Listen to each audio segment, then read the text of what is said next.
Binotto parle d'Hamilton et de Ferrari. Face à la stagnation de Ferrari, nombreux sont ceux qui se demandent si l'écurie parviendra à s'en sortir et à construire des voitures capables de se battre pour la victoire cette année. Binotto, au contraire, affirme que son ancienne équipe pourra s'en sortir et obtenir de meilleurs résultats cette année.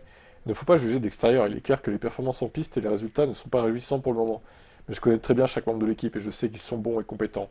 Ils parviendront à améliorer la voiture et à bien performer à l'avenir. Je suis convaincu que Ferrari peut obtenir de bons résultats cette année. Binotto n'est pas convaincu que le recrutement d'Hamilton par Ferrari pour 2025 et plus était la meilleure idée. Il considère son âge comme un facteur clé, affirmant qu'il aurait été idéal qu'il soit recruté quelques années plus tôt, lorsqu'il était la référence. Hamilton a un certain âge, Ferrari l'a recruté alors qu'il était déjà en fin de carrière. L'idéal aurait été de pouvoir l'avoir quelques années plus tôt. Oui, mais bon, hein, tu en voulais pas, donc Binotto. Et lui ne voulait pas de toi non plus, j'ai envie de dire. Donc il voulait pas de Ferrari, il préférait rester chez Mercedes. Non, en vrai, pour être parfaitement clair, en fait, il aurait dû switcher. L'idéal, ça aurait été qu'il passe de Mercedes fin 2021 à Ferrari en 2022.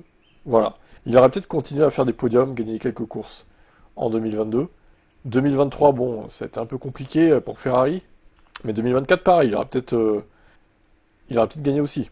Donc, l'idéal, ça aurait été ça. Qu'il arrive dès 2022 chez Ferrari. Surtout qu'en 2022, la Ferrari était bien meilleure que la Mercedes. Hein. Très clairement. Mais bon, on fera pas le passé, voilà, c'est comme ça. Bon, sinon, vite fait, on finit avec Sauber. Hülkenberg est un pilote rapide et expérimenté, il commet peu d'erreurs, c'est aussi quelqu'un de très positif. Il est facile de travailler avec lui, c'est un team player, il s'entend bien avec Gabriel Bortoleto. Gabriel, en revanche, est très différent, c'est un très jeune homme, beaucoup de potentiel et beaucoup à apprendre. Je veux dire qu'il est incroyablement dévoué. Il ne se concentre pas seulement sur le présent, mais aussi sur l'avenir. Waouh! Verstappen, à moyen terme, je ne sais pas, à court terme, le meilleur pilote reste Max. Je pense que tout le monde voudrait le recruter. Mais je suis satisfait de nos deux pilotes. De toute façon, il va pas vouloir aller chez Audi, hein. Verstappen n'arrive pas à Binotto, hein. Avec Bortoleto et Hülkenberg, nous avons une bonne équilibre et le bon potentiel pour l'avenir. Je pense que Gabriel a les atouts pour devenir champion du monde. Verstappen peut représenter un véritable défi pour McLaren. Après tout, la saison 2025 est encore très longue.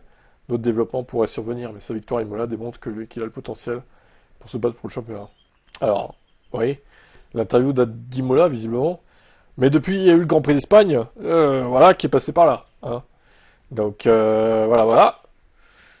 Aïe, aïe, aïe. Bon, de toute façon, même l'année prochaine, Audi, franchement, ça jouera les fonds de grille. Hein. Je vois pas en quoi ça pourrait jouer même les points à la régulière, j'y crois même pas. Hein. Franchement, ça jouera 14-15e comme maintenant, en fait. Il n'y aura pas de progression, à mon avis.